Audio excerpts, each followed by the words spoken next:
ವೀಣಾ ಕೆಲ್ಸ ಆಗ್ತೈತ್ರಿ? ನಿಮ್ದು ವಿಡಿಯೋ ಕಾಣಿಸ್ತಾ ಇಲ್ಲ ma'am. I can't see your video.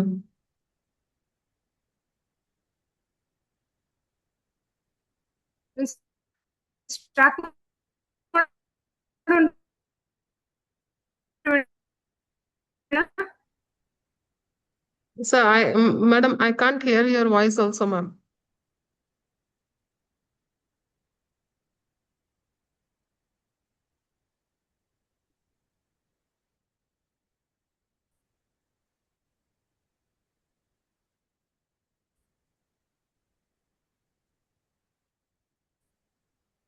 Hello.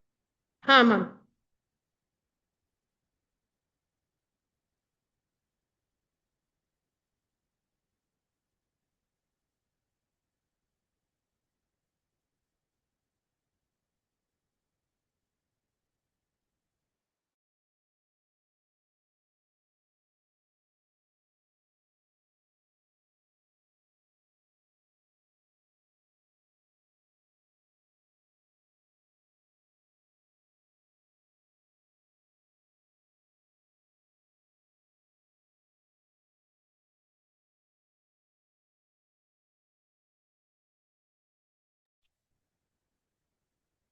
Sir, sir.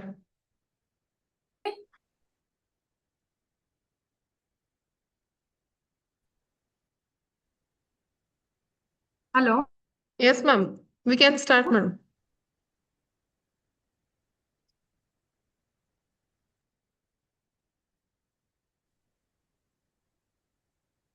ಎಲ್ರಿಗೂ ನಮಸ್ಕಾರ. ಆ, ಆ, ಅಂಧ ಮತ್ತು ಆರೋಗ್ಯಕ್ಕಾಗಿ ಒಳಾಂಗಣ ಅಲಂಕಾರ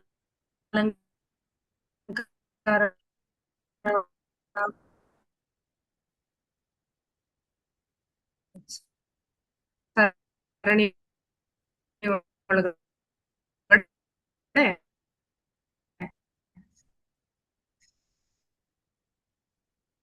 ಆ, ಆ, ಆ, ನಾವು ಇವತ್ತು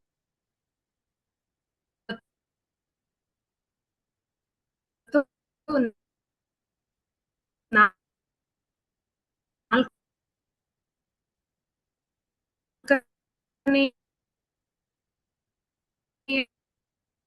ಭಾಗಕ್ಕೆ ಬಂದು ತಲುಪಿದ್ದೀವಿ.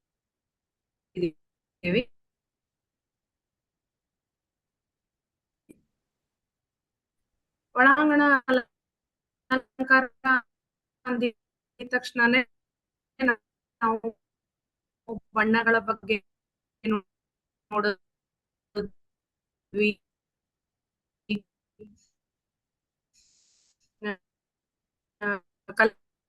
ಕಲೆಯ ಮೂಲ ತತ್ವಗಳ ಬಗ್ಗೆ ನೋಡಿದ್ವಿ. ವಿನ್ಯಾಸಗಳ ನಿಯಮಗಳ ಬಗ್ಗೆ ನೋಡಿದ್ವಿ.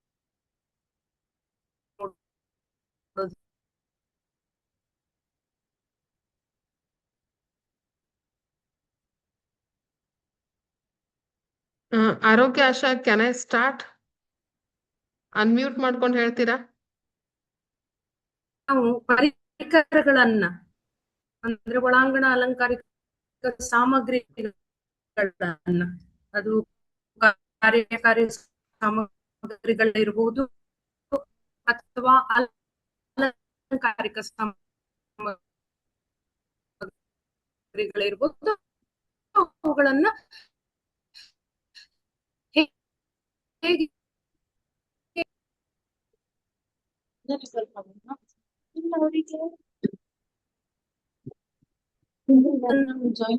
ಯಾವುದಕ್ಕಾಗಿ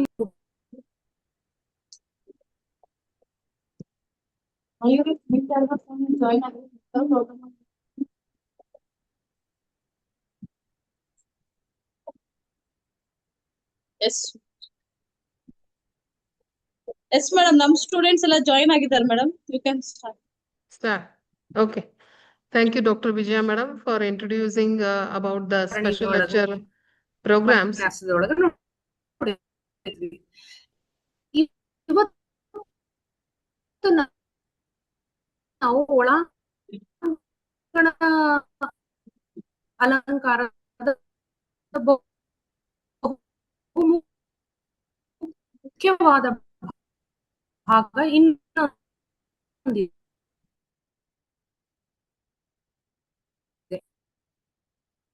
ಅದೇನಂತಂದ್ರೆ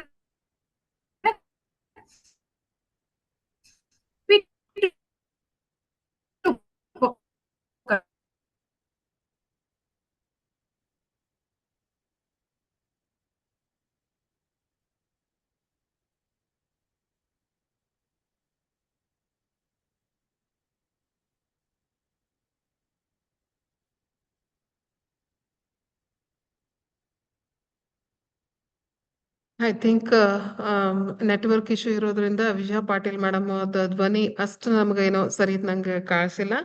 ನೋ ಇಶ್ಯೂಸ್.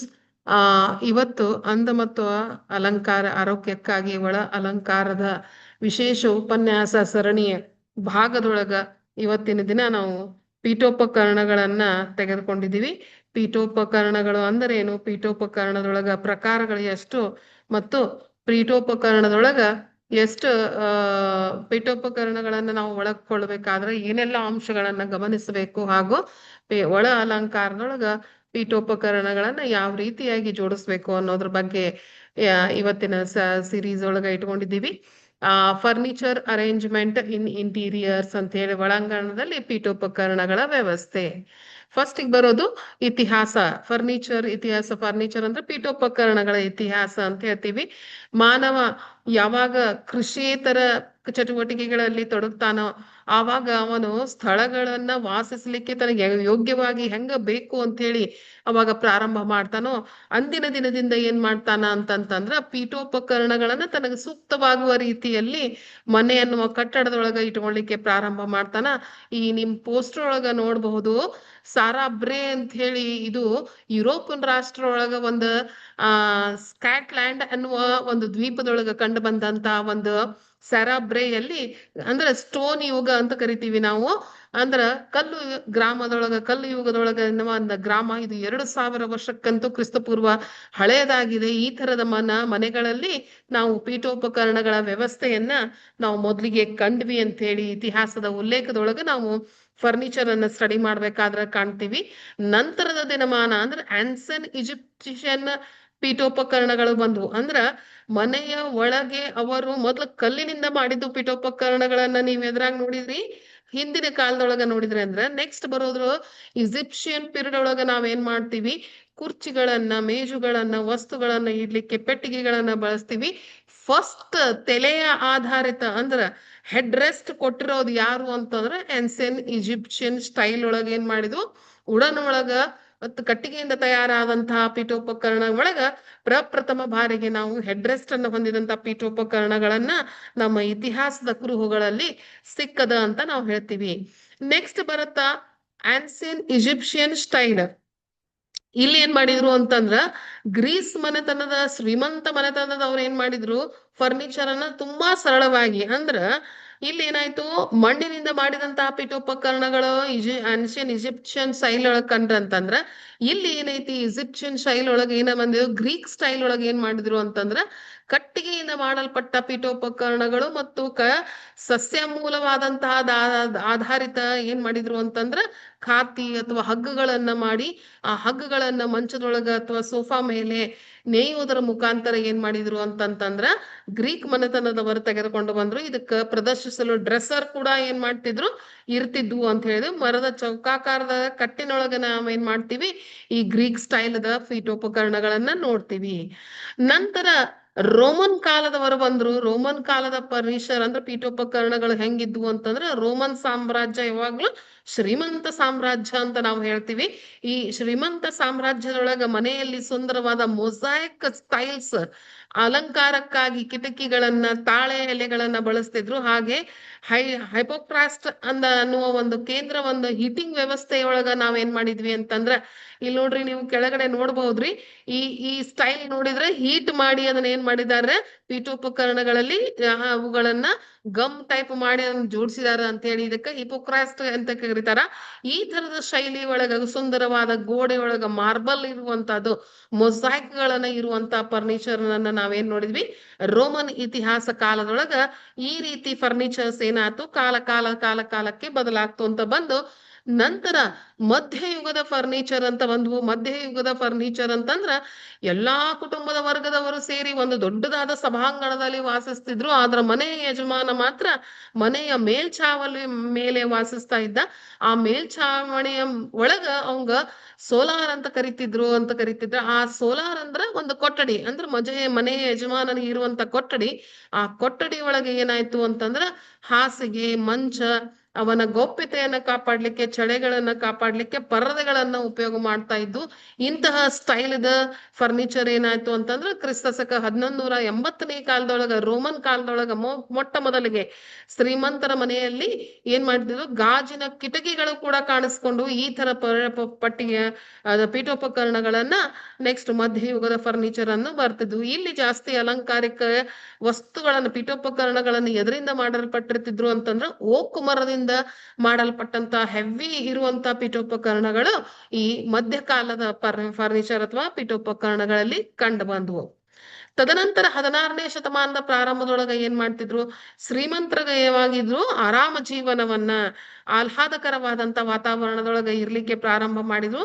ಓಕದಿಂದ ಮಾಡಲ್ಪಟ್ಟದ ಭಾರವಾದಂತ ಫರ್ನಿಚರ್, ನೀವು ಇಲ್ಲಿ ಡಯಾಗ್ರಾಮ್ ನೋಡ್ತೀರಿ, ಕೇವಲ ಒಂದು ಮಂಚ. ಆದ್ರೆ ಮಂಚ ಮಲಗಲಿಕ್ಕೆ ಅಷ್ಟೇ ಇದ್ವು. ಮೊದ್ಲಿನ ಕಾಲದೊಳಗ ಮಂಚಕ್ಕ ಸಾಫ್ಟ್ ಆಗ್ಲಿಕ್ಕೆ ಏನ್ ಮಾಡ್ತಿದ್ರು, ಬೀಜಗಳನ್ನ, ಹುಲ್ಲಿನ ಅಂದ್ರ ಸಸ್ಯಜನ್ಯ ಹುಲ್ಲುಗಳನ್ನ ಏನ್ ಮಾಡ್ತಿದ್ರು, ಇಲ್ಲಿ ಆರಾಮವಾಗಿ ಮಲ್ಕೊಳಕ್ಕೆ ಸ್ಪಂಜ್ ತರ ಅಂದ್ರೆ ಕುಶನ್ ಬೆಡ್ಡಿಂಗ್ ಆಗ್ಲಿಕ್ಕೆ ಉಪಯೋಗ ಮಾಡ್ತಿದ್ರು. ನಂತರ ದಿನಮಾನದೊಳಗ 16ನೇ ಶತಮಾನದೊಳಗ ರೆಕ್ಕೆಯ ಪುಕ್ಕಗಳಂದ್ರ ಪಕ್ಷಿಯ ರೆಕ್ಕೆಗಳ ಬಿದ್ದಂತ ರೆಕ್ಕೆಗಳ ಪುಕ್ಕಗಳನ್ನು ಕೂಡ ತಳಗ ಹಾಸಿಗೆ ಕೆಳಗ ಇಡ್ಲಿಕ್ಕೆ ಪ್ರಾರಂಭ ಮಾಡಿದ್ರು. ಆಮೇಲೆ ನೀವು ನೋಡ್ತಾ ಇರೋದು ಪೀಠೋಪಕರಣಗಳನ್ನ ನೋಡ್ರಿ, ಅಗದಿ ಆಡಂಬರವಾಗಿ, ವೈಭವವಾಗಿ ಮರದಿಂದ ದೊಡ್ಡ ಸಾಗವಾನಿ, ಓಕ್ ಮರದಿಂದ, ಇಂತಹ ಮರದಿಂದ ಕೆತ್ತಿದಂತ ಪೀಠೋಪಕರಣಗಳನ್ನ 16ನೇ ಶತಮಾನದ ಪ್ರಾರಂಭದೊಳಗ ಬಳಸ್ಲಿಕ್ಕೆ ಪ್ರಾರಂಭ ಮಾಡಿದ್ರು. ನಂತರ ಹೊಸ ಯುಗದ ಪ್ರಾರಂಭ ಯಾವಾಗ ಅಂತಂದ್ರ 16ನೇ ಶತಮಾನದೊಳಗ ಆರಾಮದಾಯಕವಾದಂತ ಪೀಠೋಪಕರಣಗಳನ್ನ ನಾವು ನೋಡ್ತೀವಿ. ಅಪ್ಹೋಲ್ಸ್ಟ್ರಿ ಫರ್ನಿಚರ್ಸ್ ಅಂತ ನಾವೇನ್ ಕರಿತೀವಿ ಅಂದ್ರ, ಪೀಠೋಪಕರಣಗಳನ್ನ ನಾವೇನ್ ಮಾಡ್ತೀವಿ, ಮಹಾಗನಿ ಅಥವಾ ವಾಲ್ನಟ್ ಮರಗಳಿಂದ ಫರ್ನಿಚರ್ ಅನ್ನ ತಯಾರು ಮಾಡೋದನ್ನ ಏನ್ ಮಾಡಿದ್ರು, ಈ ಅವಧಿ ಒಳಗ ಸಾಮಾನ್ಯವಾಗಿ ಮೊದ್ಲೇನಿತ್ತು ಓಕ್ ಮರದಿಂದ ಮಾಡ್ತಿದ್ರು, ನಂತರ ಮಹಾಗನಿ ಮತ್ತು ವಾಲ್ನಟ್ ಅನ್ನ ಉಪಯೋಗ ಮಾಡ್ಕೊಂಡು ಮಾಡ್ತಿದ್ರು. ಇಲ್ಲಿ ನೀವು ನೋಡ್ತಿರುವಂಗ ಏನ್ ಮಾಡಿದ್ದಾರೆ ಅಂದ್ರ ದುಬಾರಿ ಮರದ ತೆಳುವಾದ ತುಂಡುಗಳನ್ನು ಅಗ್ಗದ ಮರಗಳ ಮೇಲೆ ಅಂಟಿಸುವ ವಿಧಾನವನ್ನ ಮಾಡ್ಕೊಂತ ಬಂದ್ರು. ಇದಕ್ಕ ಇನ್ಲೇ ವರ್ಕ್ ಅಂದ್ರ ಮರದೊಳಗ ಏನ್ ಮಾಡಿದ್ರು, ಇನ್ಲೇ ವರ್ಕ್ ಅಂದ್ರ ಕೆತ್ತನೆಗಳನ್ನ, ಈಗ ನೋಡ್ತೀರಿ ನೀವು ಕಾಲಿಗೆ ನೋಡ್ತಾ ಇದ್ರಿ, ಕೆತ್ತನೆಗಳದಾವು ಅಂದ್ರ ಡಿಸೈನ್ಸ್ ಗಳನ್ನ ಮಾಡ್ತಾ ಇದ್ದಾರೆ. ಆಮೇಲೆ ಹೊಳೆಯುವ ಬಣ್ಣದ ಲೇಪನ ಅಂದ್ರ ಬಟ್ಟೆಯನ್ನು ಹೊಳೆಯುವ ಹಾಗೆ ಮಾಡ್ತಾ ಇದ್ರು, ಶೈನಿಂಗ್ ಬರ್ಬೇಕು ಅಂತೇಳಿ. ಆ ತರದ ಪೀಠೋಪಕರಣಗಳನ್ನ, ಆರ್ಮ್ ರೆಸ್ಟ್, ಫುಟ್ ರೆಸ್ಟ್ ಇರುವಂತ ಪೀಠೋಪಕರಣಗಳನ್ನ ತಂದ್ರು. ನಂತರ 15ನೇ ಶತಮಾನದ ಫರ್ನಿಚರ್ ಗಳನ್ನ ನೋಡ್ಕೊಂತ ಬಂದ್ರ, ಆರಾಮದಾಯಕ ಫರ್ನಿಚರ್ ಜೊತೆಗೆ ಏನಾಯ್ತು, ಕೆಲವೊಂದು ಈಗ ಹೆಂಗ ಬಟ್ಟೆಯನ್ನ ವಿನ್ಯಾಸ ಮಾಡ್ಲಿಕ್ಕೆ ಫ್ಯಾಷನ್ ವಿನ್ಯಾಸಗಾರರ ಅದಾರ, ಹಂಗ ಪೀಠೋಪಕರಣಗಳನ್ನ ವಿನ್ಯಾಸ ಮಾಡ್ಲಿಕ್ಕೆ ಅಗ್ದಂತ ಫರ್ನಿಚರ್ ವಿನ್ಯಾಸಕಾರರು 18ನೇ ಶತಮಾನದ ಪ್ರಾರಂಭದೊಳಗ ಬಂದ್ರು. ಅದ್ರೊಳಗ ಥಾಮಸ್ ಚಿಪಲ್ಯಾಂಡೆ ಆಗಿರ್ಬೋದು, ಜಾರ್ಜ್ ಹೆಪರ್ಮೆಂಟ್ ಆಗಿರ್ಬೋದು, ಅಥವಾ ಥಾಮಸ್ ಶೆರಾಟನ್, ಹಿಂಗ ಹಲವಾರು ವಿನ್ಯಾಸಕರು ಏನ್ ಮಾಡಿದ್ರು ಅಂತಂದ್ರ ಬಂದ್ರು. ಫರ್ನಿಚರ್ ಅನ್ನ ಡಿಸೈನ್ ಮಾಡುವ ವಿನ್ಯಾಸಕಾರರು ಬಂದ್ರು.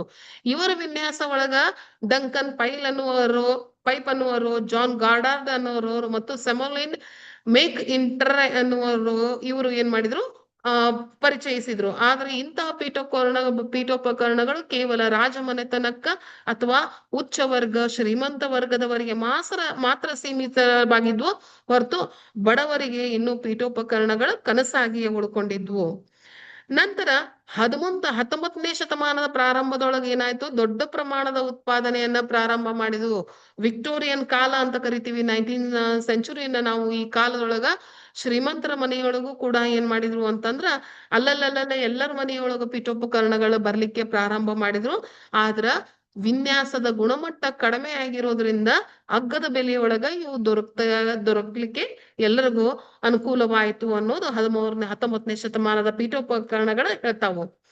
ನಂತರ 20th ಸೆಂಚುರಿ ಪೀಠೋಪಕರಣಗಳನ್ನ ಆರ್ಟ್ ಡೆಕೋ ಪಿರಿಯಡ್ ಅಂತಾನೆ ಕರಿತೀವಿ. 1920 to 1930 ಒಳಗ ಆರ್ಟ್ ಡೆಕೋ ಎಂಬ ಹೊಸ ವಿನ್ಯಾಸಗಳ ಫರ್ನಿಚರ್ಗಳು ಬಂದವು. ನೀವು ನೋಡ್ತೀರಿ ಇಲ್ಲೇ ರೆಕ್ಸಿನ್ ಇಂದ ಮಾಡಲ್ಪಟ್ಟಿದ್ದು ಅಗದಿ ಓಲ್ಡ್ ಅಂದ್ರೆ ಕಾಂಟೆಂಪ್ರರಿ ಸ್ಟೈಲ್ ಅಂತ ನಾವು ಕರಿತೀವಿ. ಈ ತರ ಎರಡು ಅಂದ್ರ ತೀರಾ ಆಧುನಿಕವಾಗಿನೂ ಇಲ್ಲ, ತೀರಾ ಏನಾಗಿಲ್ಲ, ಹಳೆ ಆಗಿಲ್ಲ, ಎರಡು ಮಧ್ಯಗಳ ನಡುವೆ ಏನ್ ಮಾಡಿದ್ರು, ಇಂಥವುಗಳನ್ನ ಬಳಸ್ತಿದ್ರು.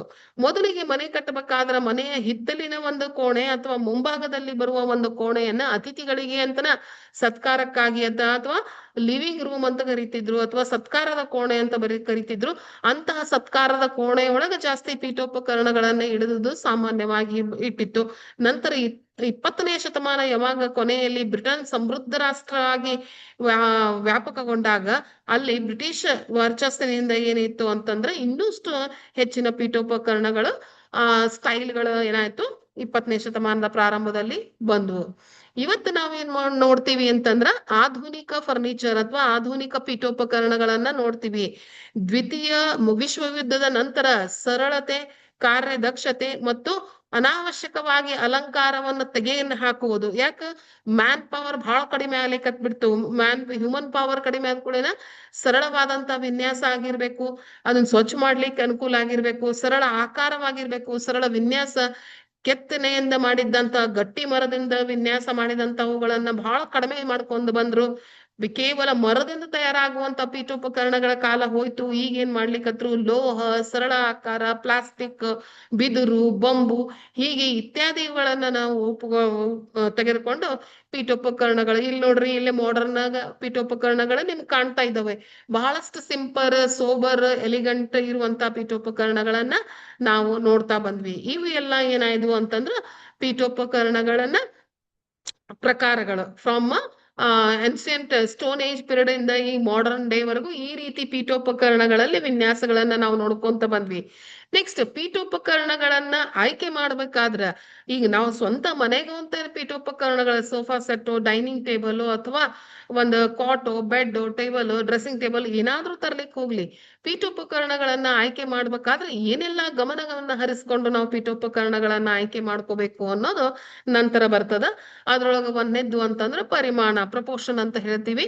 ಆಯ್ಕೆ ಮಾಡ್ಬೇಕಾದ್ರೆ ನಮ್ಮ ಕೋಣೆಯ ಅಗಲಳತೆಗಳನ್ನ ತೆಗೆದುಕೊಳ್ಬೇಕು. ಎಷ್ಟು ಕೋಣೆಯ ಅಗಲಳತೆ ಐತಿ ಅದಕ್ಕೆ ಸೂಕ್ತವಾಗುವಂತ ಪೀಠೋಪಕರಣಗಳನ್ನ ತೆಗೆದುಕೊಳ್ಬೇಕು. ಅಂದ್ರೆ ಒಂದು ಚಿಕ್ಕ ಕೋಣೆಗೆ ಚಿಕ್ಕ ಪೀಠೋಪಕರಣಗಳು, ದೊಡ್ಡ ಕೋಣೆಗೆ ದೊಡ್ಡದಾದಂತ ಪೀಠೋಪಕರಣಗಳು. ರೂಮ್ ದೊಡ್ಡದೈತಿ ಅಂದ್ರೆ ಸಣ್ಣ ಪೀಠೋಪಕರಣಗಳು ಕೋಣೆಯ ಶೋಭೆ ಹೆಚ್ಚಿಸಂಗಿಲ್ಲ. ಇಂಟೀರಿಯರ್ಸ್ ಅನ್ನ ಸುಂದರವಾಗಿ ವಿನ್ಯಾಸಕರವಾಗಿ ಕಾಣಬೇಕು ಅಂತಂದ್ರ ಇಂಟೀರಿಯರ್ದ ಅಗಲಳತೆಗಳನ್ನ ಅಂದ್ರೆ ಒಳಗಿನ ಒಳಾಂಗಣದ ಅಗಲಳತೆಗಳನ್ನ ನೋಡ್ಕೊಂಡು ಪೀಠೋಪಕರಣಗಳ ಆಯ್ಕೆ ಮಾಡೋದು ಬಹಳ ಮುಖ್ಯ. ಹಿಂಗಾಗಿ ಒಂದೇದೇನೈತಿ, ಪರಿಮಾಣ ಅಂತ ಹೇಳ್ತೀವಿ. ನೆಕ್ಸ್ಟ್, ಎರಡನೇದು ಅಂಶ ಯಾವುದು ಅಂತಂತ ಪರಿಗಣಿಸಬೇಕಾದ ಅಂಶ ಅಂತಂದ್ರ ಆರಾಮ.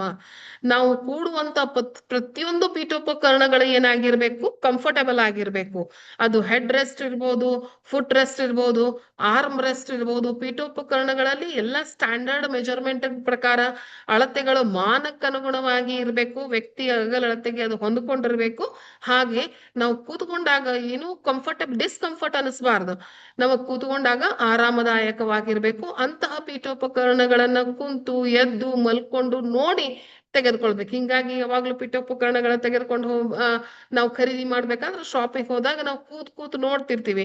ಅಂದ್ರೆ ಅದು ಕೂಡ್ಲಿಕ್ಕೆ, ಏಳ್ಲಿಕ್ಕೆ ಅಥವಾ ನಮ್ಮ ಮೊಂಡಿಗೆ ಅಥವಾ ನಮ್ಮ ಬೆನ್ನಿಗೆ ಎಷ್ಟು ಹಿತಕರವಾಗದ ಅನ್ನುವ ಒಂದು ಮನೋಭಾವನೆಯನ್ನ ನೋಡ್ಕೊಂಡು ಪೀಠೋಪಕರಣಗಳನ್ನ ತೆಗೆದುಕೊಳ್ಬೇಕು. ನೆಕ್ಸ್ಟ್ ಇನ್ನೊಂದು ಬರೋದು ಅಂತಂದ್ರೆ ಡ್ಯೂರಾಬಿಲಿಟಿ ಅಂತ ಹೇಳ್ತೀವಿ, ಬಾಳಿಕೆ ಅಂತ ಹೇಳ್ತೀವಿ. ನೀವು ಹಣವನ್ನು ಕೊಡ್ಬೇಕಾತಂದ್ರ ನೀವು ಅದ್ರ ಎದರಿಂದ ಮಾಡಲ್ಪಟ್ಟದ ಫಾರ್ ಪ್ಲಾಸ್ಟಿಕ್ ಐಟಮ್ಸ್ ಆಗಿರ್ಲಿ ಅಥವಾ ಗ್ಲಾಸ್ ಆಗಿರ್ಬೋದು ಅಥವಾ ಇನ್ನಿತರ ಲೋಹದಿಂದ ಮಾಡಲ್ಪಟ್ಟಂತ ಪೀಠೋಪಕರಣಗಳ ತೆಗೆದುಕೊಂಡಾಗ ಎಷ್ಟು ತಾಳಿಕೆ ಬರ್ತಾವೋ ಗೊತ್ತಿಲ್ಲ.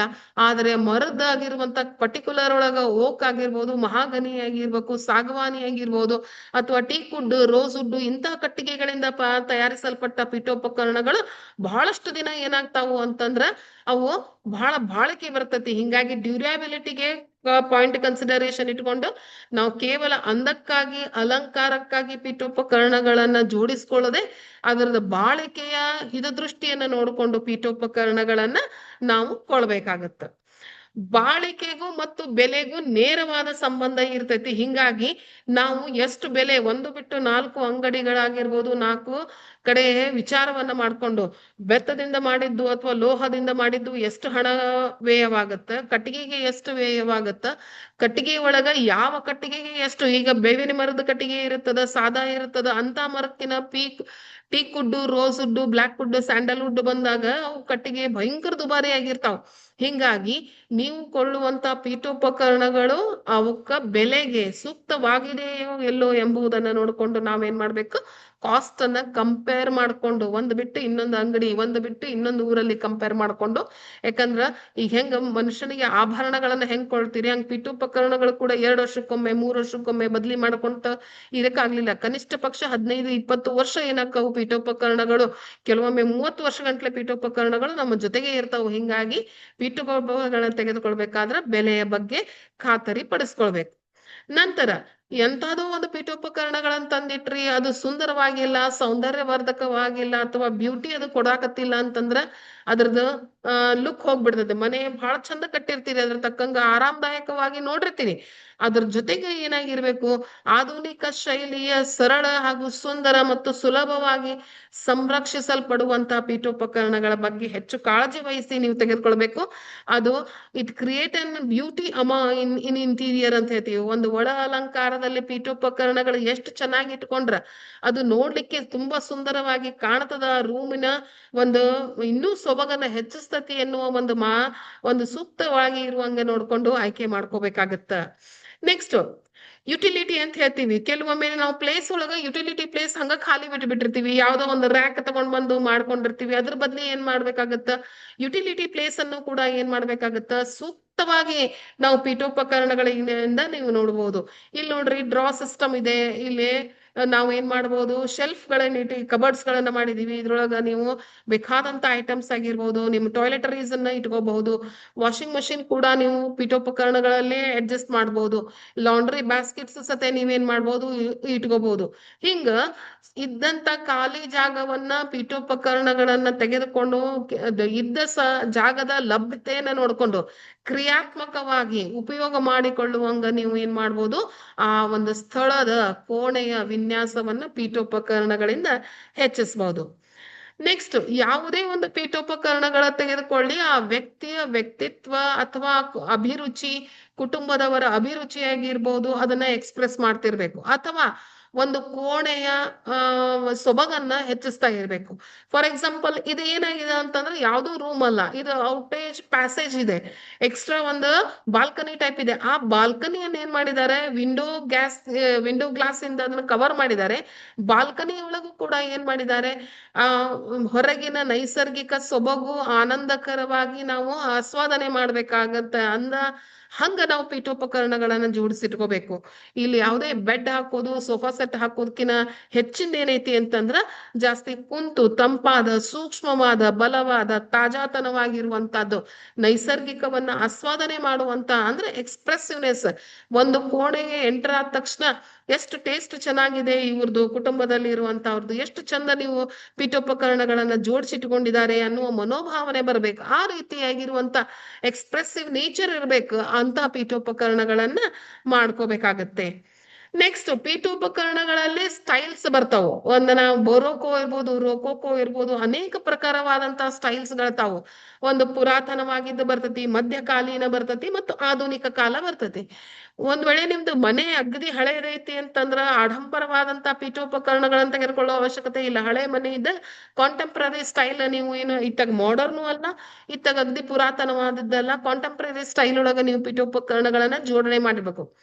ಆಧುನಿಕವಾಗಿ ನೀವು ಇತ್ತೀಚಿನ ದಿನಗಳಲ್ಲಿ ಮನೆಯನ್ನ ಕಟ್ಟಿ ಕೆತ್ತನೆಯಿಂದ ಮಾಡಿದಂತಹ ಪೀಠೋಪಕರಣಗಳು, ಭಾರವಾದ ಮರದ ಪೀಠೋಪಕರಣಗಳು ತಂದಿಟ್ರ ನಿಮ್ಮ ಮನೆ ಇಂಟೀರಿಯರ್ಸ್ ನೋಡ್ರಿ, ಮನೆ ಎಷ್ಟು ಆರಾಮ ಕಟ್ಟಿ ಹಳೆಯ ಪೀಠೋಪಕರಣಗಳನ್ನ ತಂದಿಟ್ರ ಮನೆಯ ಶೋಭೆ ಹೆಚ್ಚಿಸಂಗಿಲ್ಲ. ಹಿಂಗಾಗಿ ಮನೆಯ ಶೋಭೆ ಸಾಧಾರಣವಾಗಿ 3 ಶೈಲಿ ಒಳಗ ನಾವು ನೋಡ್ತೀವಿ. ಒಂದು ಪುರಾತನ, ಆಧುನಿಕ ಮತ್ತು ಅಬ್ಸ್ಟ್ರಾಕ್ಟ್. ಈಗ ನೋಡ್ರಿ, ಅಬ್ಸ್ಟ್ರಾಕ್ಟ್ ಡಿಸೈನ್ ಅಂತ ಹೇಳ್ತೀವಿ ನಾವು. ಈ ರೀತಿಯಾಗಿ ಅಬ್ಸ್ಟ್ರಾಕ್ಟ್ ಮನೆಯ ಶೈಲಿಯನ್ನ ನೀವು ಮಾಡಿದಾಗ ಇತ್ತಾಗ ಮಾಡರ್ನಿಗೂ ಹೊಂದ್ಕೊಳ್ತತಿ, ಕಾಂಟೆಂಪ್ರರಿ ಸ್ಟೈಲ್ ಇಂಟೀರಿಯರ್ಗೂ ಈ ಅಬ್ಸ್ಟ್ರಾಕ್ಟ್ ಏನಾಗ್ತತಿ, ಹೊಂದ್ಕೊಳ್ತತಿ. ಹಿಂಗಾಗಿ ಪೀಠೋಪಕರಣಗಳನ್ನ ಏನ್ ಮಾಡ್ಬೇಕಾಗತ್ತ, ಶೈಲಿಯನ್ನ ನೋಡ್ಕೊಂಡು ಪೀಠೋಪಕರಣಗಳನ್ನ ತಗೋಬೇಕಾಗತ್ತ. ಪೀಠೋಪಕರಣಗಳನ್ನ ಕೊಂಡ್ರಿ, ಫಾರ್ ಎಕ್ಸಾಂಪಲ್ ಎಲ್ಲೋ ಬಾಂಬೆಗೆ ಹೋಗಿದ್ದೆ, ಬೆಂಗಳೂರಿಗೆ ಹೋಗಿದ್ದೆ, ಅಲ್ಲಿ ಬಹಳ ಚಂದ ಪೀಠೋಪಕರಣಗಳ ಸಿಕ್ಕು, ಆರ್ಡರ್ ಮಾಡಿದ್ವಿ, ಅವ್ರು ಶಿಫ್ಟ್ ಮಾಡಿ ನನಗ ತಂದ್ ಹಾಕಿದ್ರು ಅಂತಂದ್ರ ಮುಂದ ಅದ್ರದ್ದು ಏನಾದ್ರೂ ಒಂದ್ 10 ವರ್ಷಕ್ಕೋ 5 ವರ್ಷಕ್ಕೋ ಏನಾದ್ರೂ ಕೆಲಸಗಳ ಸಣ್ಣ ಪುಟ್ಟ ರಿಪೇರಿ ವರ್ಕ್ ಬಂತು, ಅದ್ರದ್ದು ನಟ್ಟು ಬೋಟು ಸಿಗ್ಲಿಲ್ಲ ಅಂದ್ರ ಪ್ರಾಬ್ಲಮ್ ಆಗತ್ತೆ. ಹಿಂಗಾಗಿ ನಿರ್ಮಾಣ ಮತ್ತು ನಿರ್ಮಾಣಕ್ಕೆ ಬೇಕಾಗುವಂತ ಸಾಮಗ್ರಿಗಳನ್ನ, ಅವುಗಳನ್ನು ನಮ್ಮ ಲೋಕಲಿ ಅವೈಲಬಲ್ ಅದಾವೋ ಇಲ್ಲೋ ಅನ್ನೋದು ಪಾಯಿಂಟ್ ಗಳನ್ನ ನೋಡ್ಕೊಂಡು, ಅದು ಕ್ರೋಮಿಯಂ ಪ್ಲೇಟದ ಲೋಹಗಳಾಗಿರ್ಬೋದು, ಅಲ್ಯೂಮಿನಿಯಂ ಆಗಿರ್ಬೋದು, ಕಬ್ಬಿಣದ ಪೀಠೋಪಕರಣಗಳಾಗಿರ್ಬೋದು, ಚೌಕಟ್ಟಾಗಿರ್ಬೋದು, ಅದು ನೀವು ಸಾಧ್ಯವಾದಾಗ ತೆಗೆದುಕೊಂಡು ಬಂದಾಗ ಇಲ್ಲಿ ಲೋಕಲಿ ಅವು ಬಿಡಿ ಭಾಗಗಳು ಅಥವಾ ರಿಪೇರಿ ಬಂದಾಗ ವಸ್ತುಗಳು ಸಿಗುತ್ತೋ ಇಲ್ಲೋ ಅನ್ನುವುದನ್ನ ಖಾತರಿ ಮಾಡಿಕೊಂಡು ಏನ್ ಮಾಡ್ಬೇಕಾಗತ್ತ, ವಸ್ತುಗಳನ್ನ ತೆಗೆದುಕೊಳ್ಬೇಕಾಗತ್ತ.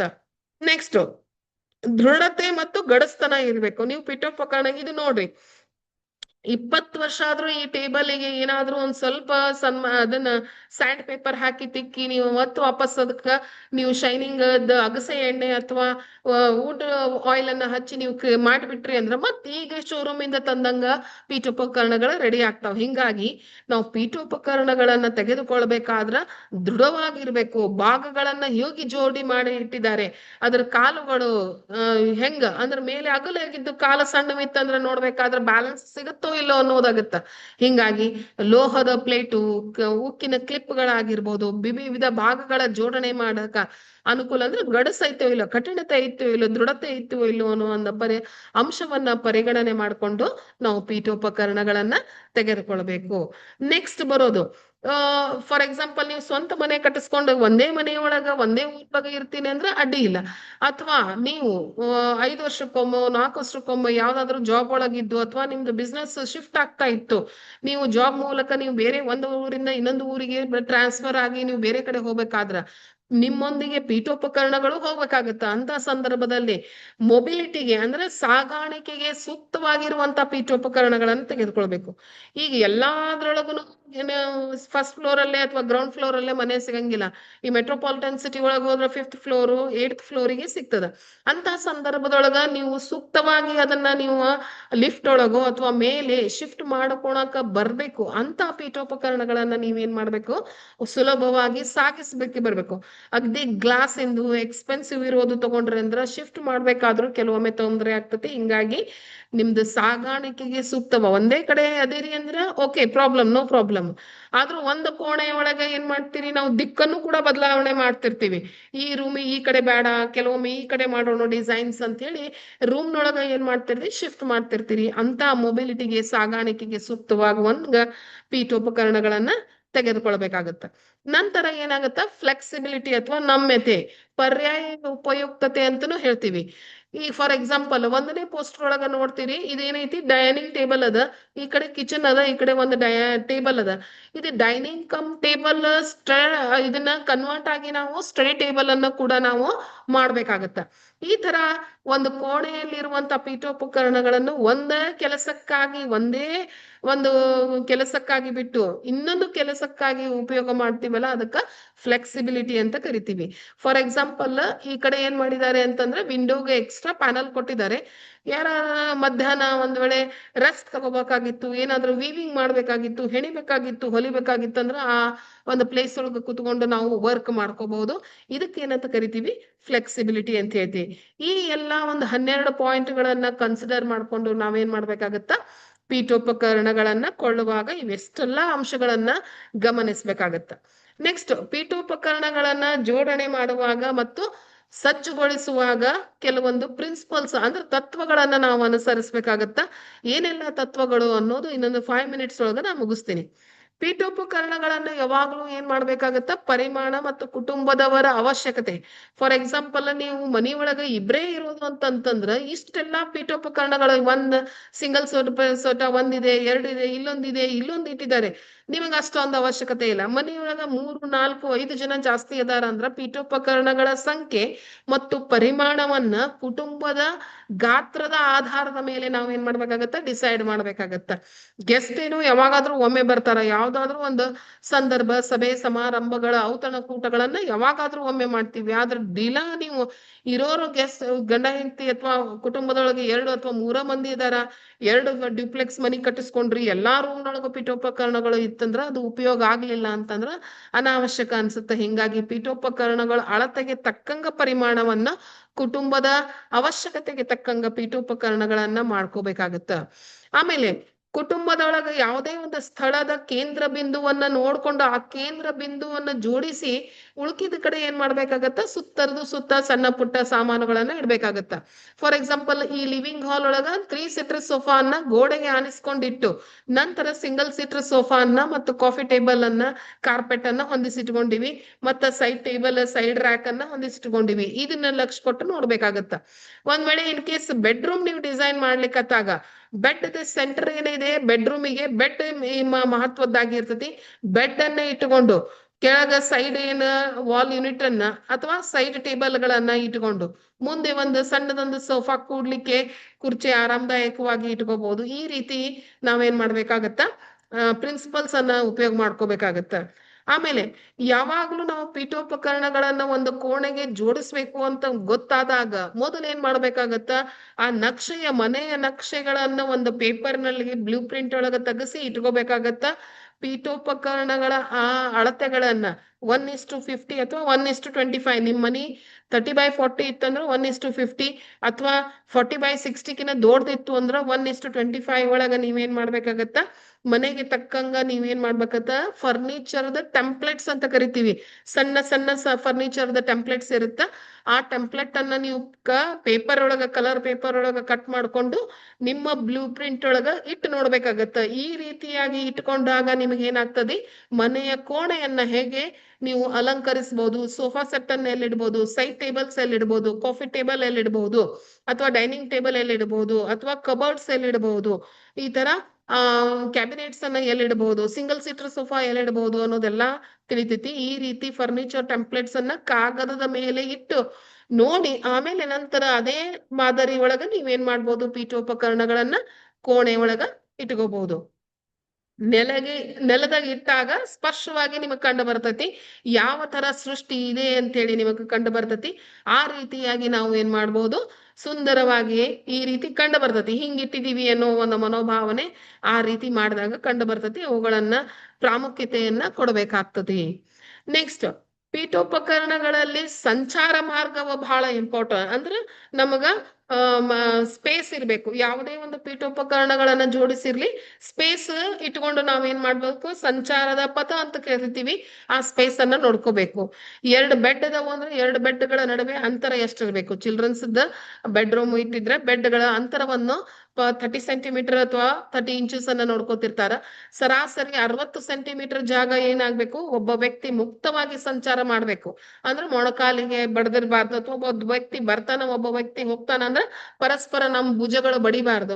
ಆ ರೀತಿಯಾಗಿ ಸಂಚಾರದ ಪಾತಗಳನ್ನ ಇಟ್ಕೊಂಡು ನಾವ್ ಏನ್ ಮಾಡ್ಬೇಕಾಗತ್ತ, ಒಂದು ಗೋಡೆಯಿಂದ ಕನಿಷ್ಠ ಪಕ್ಷ 60 ರಿಂದ 90 ಸೆಂಟಿಮೀಟರ್ ಜಾಗವನ್ನ ಖಾಲಿ ಬಿಟ್ಟು ಏನ್ ಮಾಡ್ಬೇಕಾಗತ್ತ, ಪೀಠೋಪಕರಣಗಳನ್ನ ಇಟ್ಕೋಬೇಕಾಗತ್ತೆ. ಇದರಿಂದ ಏನಾಗತ್ತ, ಪೀಠೋಪಕರಣ ಪೀಠೋಪಕರಣಗಳ ಸಂಚಾರ ಮಾರ್ಗ ಕ್ರಿಯೇಟ್ ಆಗ್ಬೇಕಾಗತ್ತೆ.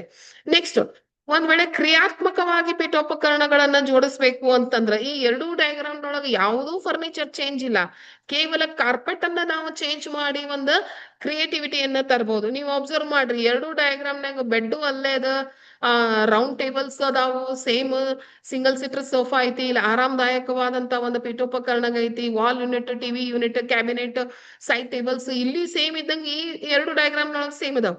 ಆದ್ರೆ ಇಲ್ಲಿ ಏನ್ ಮಾಡಿದೀವಿ ಅಂತಂದ್ರ ಕೆಳಗಿರುವಂತ ಕಾರ್ಪೆಟ್ ಅನ್ನ ಜೋಡಿಸಿಟ್ರಿದ ಇದು ಒಂದು ಸ್ಪಷ್ಟವಾಗಿ ಕಾಣ್ತತಿ. ಆದ್ರೆ ಇಲ್ಲೇ ಅದನ್ನ ಕ್ರಿಯೇಟಿವಿಟಿ ಹೆಚ್ಚು ಮಾಡ್ಬೇಕಂದ್ರೆ ಸ್ವಲ್ಪ ದೊಡ್ಡ ತಗೊಂಡು ಅದನ್ನ ಕ್ರಿಯಾತ್ಮಕವಾಗಿ ಕರ್ಣರೇಖೆಯೊಳಗೆ ಜೋಡಿಸಿಟ್ಟಾಗ ಅದು ಹೆಚ್ಚು ಕ್ರಿಯಾತ್ಮಕವಾಗಿ ಕಾಣುತ್ತದೆ ಅಂತ ಹೇಳ್ತೀವಿ. ಆಮೇಲೆ ಒಂದು ಕೊಠಡಿಯಿಂದ ಇನ್ನೊಂದು ಕೊಠಡಿಗೆ ಬರ್ಬೇಕಾದ್ರ ಅದ್ರೊಳಗ ಕಿಚನ್ ಟು ನೀವು ಲಿವಿಂಗ್ ರೂಮ್ ಹೋಗ್ರಿ ಅಥವಾ ಡೈನಿಂಗ್ ಟೇಬಲ್ ಹೋಗ್ರಿ ಅಥವಾ ಬೆಡ್ರೂಮಿಗೆ ಹೋಗ್ರಿ, ಪೀಠೋಪಕರಣಗಳನ್ನ ಎಷ್ಟು ಖಾಲಿ ಜಾಗ ಉಳಿಸ್ಕೋತೀರಿ ಅಷ್ಟು ಸ್ವಚ್ಛಂದವಾಗಿ ಮುಕ್ತವಾದಂತ ಸಂಚಾರದ ಪಥ. ಕೇವಲ ರೂಮಿನೊಳಗ ಸಂಚಾರದ ಪಥ ಅಲ್ಲ, ಒಂದು ರೂಮಿನಿಂದ ಇನ್ನೊಂದು ರೂಮಿಗೆ, ಒಂದು ಕೋಣೆಯಿಂದ ಇನ್ನೊಂದು ಕೋಣೆಗೆ, ಒಂದು ಕೋಣೆಯಿಂದ ಮೇನ್ ಪಾತಿಗೆ ಬರ್ಲಿಕ್ಕೂ ಕೂಡ ನಮ್ಗೆ ಏನಾಗಬೇಕಾಗತ್ತ, ಸಂಚಾರದ ಪಥವನ್ನ ನೋಡ್ಕೊಂಡು ನಾವು ಪೀಠೋಪಕರಣಗಳನ್ನ ಜೋಡಿಸಿಟ್ರ ಪೀಠೋಪಕರಣಗಳ ಸೊಬಗು, ಮನೆಯ ಅಂದ ಮತ್ತು ಎಲ್ಲಾ ಚೆನ್ನಾಗಿ ಕಾಣ್ತತಿ ಅಂತ ಹೇಳ್ತೀವಿ. ಇವತ್ತಿನ ದಿನ ನಾವು ಪೀಠೋಪಕರಣಗಳನ್ನ ಪ್ರಕಾರಗಳು ಫ್ರಮ್ ಆನ್ಸೆಂಟ್ ಸ್ಟೋನ್ ಯುಗದಿಂದ ಆಧುನಿಕ ಕಾಲದ ಪೀಠೋಪಕರಣಗಳನ್ನ ನೋಡ್ಕೊಂಡ್ವಿ. ಪೀಠೋಪಕರಣಗಳನ್ನ ಕೊಳ್ಳಬೇಕಾದ್ರೆ ಗಮನಿಸಬೇಕಾದ ಅಂಶಗಳನ್ನ ನೋಡ್ಕೊಂಡ್ವಿ. ಮತ್ತು ಪೀಠೋಪಕರಣಗಳನ್ನ ಅಲಂಕಾರ ಮಾಡ್ಬೇಕಾದ್ರ, ಒಳ ಅಲಂಕಾರ ಮಾಡ್ಬೇಕಾದ್ರ ಯಾವ್ಯಾವ ನಕ್ಷೆಯ ತತ್ವಗಳನ್ನ ಇಟ್ಕೊಂಡಿದೀವಿ ಅಂತ ಹೇಳಿ ನಾವು ನೋಡಿದೀವಿ. ಇಷ್ಟು ನಿಮಗೆ ಸಿಲೆಬಸ್ಗೆ, ನಮ್ಮ ಕರ್ನಾಟಕ ಯೂನಿವರ್ಸಿಟಿ ಅಂಡರ್ ಬರುವಂತ ಸಿಲೆಬಸ್ಗೆ ಇಷ್ಟು ನೀವು ಪೀಠೋಪಕರಣ ಬಗ್ಗೆ ತಿಳ್ಕೊಂಡ್ರ ಸೂಕ್ತ ಮಾಹಿತಿ ಸಿಗತ್ತ, ಲಭ್ಯವಾಗತ್ತ, ನಿಮಗ ಪರೀಕ್ಷೆಗೂ ಅನುಕೂಲ ಆಗತ್ತ ಅನ್ನೋ ದೃಷ್ಟಿಯಿಂದ ನಾವಿಂತ ವೆಬಿನಾರ್ಗಳ ಮುಖಾಂತರ ನಿಮ್ಮ ಮಕ್ಕಳಿಗೆ ಕನ್ನಡ ಮಾಧ್ಯಮದೊಳಗ ವಿಷಯಗಳನ್ನ ಹೇಳ್ಕೊಡಕ್ಕೆ ಅನುಕೂಲ ಮಾಡಿಕೊಟ್ಟಂತ ಇವರಿಗೆ ತುಂಬಾ ಹೃದಯ ಪೂರ್ವಕವಾಗಿ ನಾನು ಅಂಕೋಲಾ GFGC ಡಾಕ್ಟರ್ ವಿಜಯ ಪಾಟೀಲ್ ಅವ್ರಿಗೂ ಹಾಗೂ ಆರೋಗ್ಯ ಆಶಾ ಶಾಲೆಯವ್ರಿಗೂ ಧನ್ಯವಾದಗಳನ್ನ ಅರ್ಪಿಸ್ತೇನೆ. Over to you, ma'am.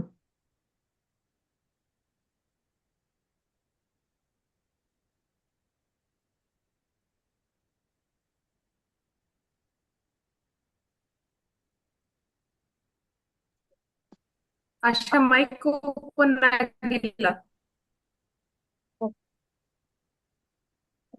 ಇವತ್ತಿನ ಈ ಸೆಷನ್ ಅಲ್ಲಿ ನಮ್ಗೆ ಮೇಡಮ್ ಅವರು ಅಂದ್ರೆ ಒಳಾಂಗಣ ಅಲಂಕಾರದಲ್ಲಿ ಫರ್ನಿಚರ್ ಅರೇಂಜ್ಮೆಂಟ್ ಎಷ್ಟು ಇಂಪಾರ್ಟೆಂಟ್, ಅಂದ್ರೆ ಒಂದ್ ಫರ್ನಿಚರ್ ಇಂದ ಎಷ್ಟು ಏನು ನಾವು ಅದನ್ನ ರಾಂಗ್ ಅರೇಂಜ್ಮೆಂಟ್ ಮಾಡಿದ್ರೆ ಏನೆಲ್ಲ ನಮ್ಗೆ ಪ್ರಾಬ್ಲಮ್ ಆಗುತ್ತೆ, ಅಥವಾ ಈಗ ಒಂದು ಸೆಲೆಕ್ಷನ್ ಮಾಡ್ತಿರ್ಬೇಕಾದ್ರೆ ಅದನ್ನ ರಾಂಗ್ ಆಗಿ ಸೆಲೆಕ್ಟ್ ಮಾಡಿದ್ರೆ ಎಷ್ಟೆಲ್ಲ ಸಮಸ್ಯೆಗಳು, ಮತ್ತು ಮುಂಚೆಯಿಂದ ಅಂದ್ರೆ ಹಿಸ್ಟ್ರಿಯಿಂದಾನು ಎಕ್ಸ್ಪ್ಲೇನ್ ಮಾಡಿದ್ರು. ಅಂದ್ರೆ ಈಜಿಪ್ಟಿಯನ್ ಫರ್ನಿಚರ್ಸ್, ಆಮೇಲೆ ಮಿಡಲ್ ಏಜ್ ಒಳಗೆ ಎಂತ ಫರ್ನಿಚರ್ ಯೂಸ್ ಮಾಡಿದ್ರು, ಅಥವಾ ಈಗ ಅದನ್ನ ನಾವು ಮಾಡರ್ನ್ ಈಗ ಯುಗಕ್ಕೆ ತಗೊಂಡ್ಬಂದ್ರೆ ಮಾಡರ್ನ್ ಫರ್ನಿಚರ್ಸ್ ಹೆಂಗ್ ಅರೇಂಜ್ಮೆಂಟ್ ಮಾಡ್ತಿದ್ದಾರೆ, ಆಮೇಲೆ selection of furniture, arrangement of furniture, ಇಂಥವೆಲ್ಲ ವಿಷಯಗಳ ಬಗ್ಗೆ ಕನ್ನಡದಲ್ಲಿ ಅವರು ನಮ್ಮ ಮಕ್ಕಳಿಗೆ ತಿಳಿಸ್ಕೊಟ್ಟಿದ್ದಾರೆ. ಹಾಗಾಗಿ ನಾವು ಇವತ್ತೊಂದ್ ದಿವಸ ಈ ಉಪನ್ಯಾಸವನ್ನು ನಡೆಸಿಕೊಟ್ಟ ವೀಣಾ ತಿರ್ಲಾಪುರ್ ಮೇಡಮ್ ಅವರಿಗೆ, KLE arts and science college Gadag ಇವರಿಗೆ ನಮ್ಮ ಕಾಲೇಜಿನ ಪ್ರಾಂಶುಪಾಲರಾದ ಡಾಕ್ಟರ್ ವಿಜಯ ಯು ಪಾಟೀಲ್ ಅವರ ಪರವಾಗಿ ಮತ್ತು ನಮ್ಮ ಎಲ್ಲಾ ವಿದ್ಯಾರ್ಥಿಗಳ ಪರವಾಗಿ ಮತ್ತು ನಾನು ವೈಯಕ್ತಿಕವಾಗಿಯೂ ತುಂಬ ಹೃದಯ ಧನ್ಯವಾದಗಳನ್ನು ಅರ್ಪಿಸುತ್ತೇನೆ. ಮತ್ತು ಈ ಸೆಷನ್ ಅಲ್ಲಿ ಭಾಗಿಯಾದ ಎಲ್ಲರಿಗೂ ಧನ್ಯವಾದಗಳನ್ನು ಅರ್ಪಿಸ್ತೇನೆ. Thank you, ma'am. Thank you. Thank you, madam. Thank you, ma'am.